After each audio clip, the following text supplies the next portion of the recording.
بسم اللہ الرحمن الرحیم۔ السلام علیکم۔ امید ہے آپ سب خیریت سے ہوں گے۔ ایک وقت تھا کہ سنگاپور کے حالات پاکستان جیسے تھے۔ وہاں پر 2 وقت کے کھانے کے لیے لوگ پریشان تھے اور کاروبار تو بالکل ہی ختم ہو چکا تھا۔ چیزوں کی قیمتیں ہر دن بڑھتی جا رہی تھی اور لوگ چوری، ڈکیٹی اور زنا اور شراب میں عام ہوئے تھے۔ لوگ پیسوں کے لیے ایک دوسروں کا قتل کر دیتے تھے۔ قانون نام کی تو چیز ہی نہیں تھی اور بڑے بڑے عہدیدار جو تھے وہ سارے کے سارے کرپٹ تھے۔ اور سنگاپور کی 70% آبادی جو ہے وہ کچروں کے ڈھیروں پر جھونپڑیاں لگا کر بیٹھی ہوئی تھی۔ جی ہاں دوستو، اس ملک کے حالات بہت بدتر تھے، لیکن وہ کون سا وقت تھا کو فرشتہ نما ایک انسان ملا جس نے اس ملک میں رہنے والے لوگوں کی زندگی تک بدل دی۔ جی ہاں دوستو، آپ کو میں اس ویڈیو میں سنگاپور کے حالات کس طرح بہتر ہوئے اور آج وہ اس دنیا میں کہاں تک ترقی کر چکا ہے، اس ویڈیو میں آپ لوگوں کو میں اس چیز کے بارے میں بتاؤں گا۔ لہٰذا آپ میرے اگر چینل پہ نئے ہیں تو سبسکرائب کر لیں، شیئر کریں اور بیل آئیکن کا بٹن دبائیں تاکہ میری ہر آنے والی ویڈیو آپ تک پہنچ سکے۔ سنگاپور کی عوام افہیم کی نشے کی لت میں پڑ گئی تھی۔ پورا ملک نشئی بنتا جا رہا تھا۔ سب نے سوچا تھا کہ اب اس ملک کا کچھ نہیں ہو سکتا۔ کہیں سے انٹری ہوئی سنگاپور کے ہیرو لی کون یو کی، جس نے صرف 25 سالوں میں اس شخص نے سنگاپور کا نام دنیا پر بنا دیا۔ لی کون یو نے ان نشیوں کو دنیا کا ٹاپ بزنس مین بنایا۔ جھونپڑیوں میں رہنے والے آج کروڑوں روپے کی بلڈنگ میں رہ رہے ہیں۔ آج کے وقت میں سنگاپور دنیا کا 5واں سب سے امیر ملک ہے۔ صفائی کے لحاظ سے دنیا کے بیسٹ کنٹریز میں سے ایک ہے۔ نہ کے برابر کرپشن ہے، نہ کے برابر کرائم ہے اور نہ کے برابر دنیا میں کوئی چوری ڈکیٹی ہے، اور دنیا کے محفوظ ترین ممالک میں سنگاپور کا نام آتا ہے۔ آج دنیا کی بڑی بڑی کمپنیاں سنگاپور میں موجود ہیں۔ آپ سوچ رہے ہوں گے کہ اتنے کم وقت میں اس شخص نے ایسا بھی کیا جادو کر دیا کہ 9 اگست 1965 سنگاپور ملیشیا سے علیحدہ ہو گیا تھا، اور الگ ہونے کے بعد دن با دن سنگاپور بربادی کی طرف جا رہا تھا۔ مہنگائی 80% تک بڑھ گئی تھی۔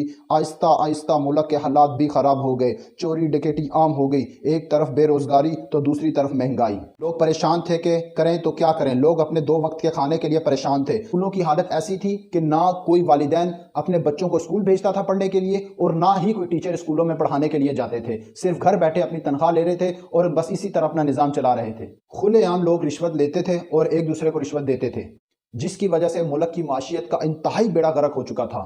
تو لہٰذا وہاں پر انٹری ہوئی سنگاپور کے ہیرو لی کون یو کی، جس نے اس ملک کی تقدیر ہی بدل دی۔ جی ہاں دوستو، میں آپ کو اس کی تاریخ کے بارے میں بتا رہا ہوں۔ اس نے عوام سے وعدہ کیا کہ ایک دن تم بادشاہوں جیسی زندگی گزارو گے، تمہارے بچے کمشنر کے CEO ہوں گے، تمہارے اپنے گھر اور گاڑیاں ہوں گی، سب سے بڑی بات مہنگائی ختم کر دوں گا۔ لی کون یو نے یہ کہہ تو دیا، اور اس میں یہ کرنے پر جذبہ بھی تھا۔ سب سے پہلے اس نے گورنمنٹ کو سیدھا کرنے کا سوچا۔ اس نے جتنے بھی سرکاری ملازمین تھے ان کی تنخواہوں کو زیادہ کر دیا، اور جتنی ان کی تنخواہ سے ان سے کئی زیادہ بڑھا کر انہیں تنخواہ دی۔ انہیں ضرورت ہی نہ پڑے رشوت لینے کی۔ کہیں پھر بھی کوئی کرپشن کرتے پکڑا جاتا تو اس کے لیے سخت سخت سزا رکھی جائی، جس سے کرپشن اس ملک سے ختم ہو گئی۔ اس نے سرکاری اسکولوں کو رینیویٹ کروایا، جس سے اسکول کافی حد تک بہتر ہو گئے اور لوگ اس اسکولوں میں اپنے بچوں کو تعلیم سکھانے کے لیے بھیجتے تھے، کیونکہ وہ جانتا تھا کہ کل بچے یہ ملک کا مستقبل ہیں۔ یہی بچے کل کو بڑی بڑی کمپنی کے CEO بنیں گے۔ نشے کرنے اور نشہ بیچنے پر بین لگا دیا گیا۔ کوئی بھی شخص اگر نشہ بیچتا پکڑا جاتا تو اسے موت کی سزا دی جاتی تھی۔ اس نے ملک کی صفائی اور کچرا اٹھانے کے لیے مختلف ادارے بنوائے۔ لی کون یو اکثر انہی عوام کے ساتھ مل کر سڑکوں اور گلیوں کو صاف کرنے نکلتا تھا۔ سڑک پر کچرا پھینکنے پر بڑے بڑے جرمانے رکھے۔ کسی کی ہمت نہیں تھی کہ سڑک پر کچرا پھینکے یا تھوک پھینک سکے۔ یہاں تک کہ اس نے چیونگم پر بھی پابندی لگائی، کیوں نہ کہ لوگ چیونگم کھا کر اور اسے کہیں بھی پھینک دیتے تھے، جس کی وجہ سے وہ زمین یا دروازوں یا ٹرینوں پر کہیں بھی جگہ پر وہ چپک جاتی تھی۔ سنگاپور میں چیونگم کھانے پر کتنا جرمانہ ہے اور کتنی دیر تک اسے سزا دی جا سکتی ہے، اس کے بارے میں جاننے کے لیے میں نے ایک ویڈیو بنائی ہے، جس کا میں لنک اس کی ڈسکرپشن میں دے دوں گا۔ آپ وہاں پر جا کے میری یہ ویڈیو کو دیکھ سکتے ہیں۔ بڑے بڑے تھے، لیکن ان لوگوں کو پورا کرنے کے لیے ملک میں پیسہ نہیں تھا۔ ملک میں پیسہ تب ہی آیا جب باہر سے لوگ سنگاپور میں گھومنے آئیں اور یہاں پیسہ لگا کر کاروبار کریں۔